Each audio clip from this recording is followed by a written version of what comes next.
Scale. This dot right here is the size of an average human, this slightly larger dot is the size of an elephant, and this is the size of the largest ship ever built, the Knock Nevis. With that in mind, let's start going underwater and see what we find out. The first milestone is at 40 meters below the surface, which is the maximum depth allowed for recreational scuba diving. A little further down at 93 meters is where the wreck of the Lusitania was discovered, which is interesting because the Lusitania itself is 240 meters long, which means that it sank in water shallower than it is long, so if the ship was standing on its stern or bow, it would be sticking out of the water.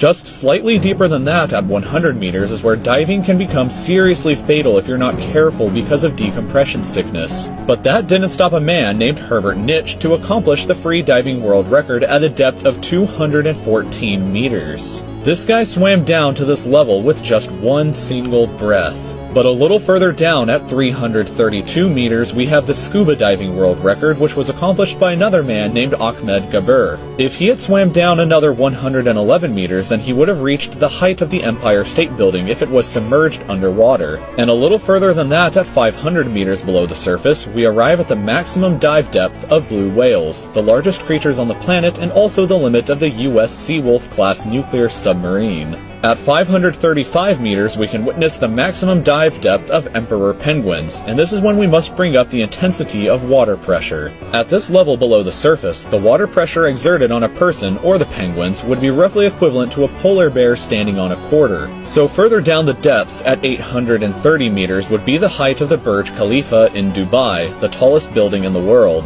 Once we hit 1,000 meters below the surface, we begin to enter the scary zone. Light from the surface can no longer reach beyond this point, so the rest of the ocean below is shrouded in permanent darkness. On top of that, the water pressure you would experience at this point would be about the same as if you were standing on the surface of the planet Venus, meaning that you would die very quickly. You would also meet the giant squid at this sea level if the water pressure didn't already kill you. At 1,280 meters, we reach the maximum depth dived to by the leatherback sea turtle, and further down at 1,828 meters, we would reach the deepest part of the Grand Canyon were it to be underwater with us.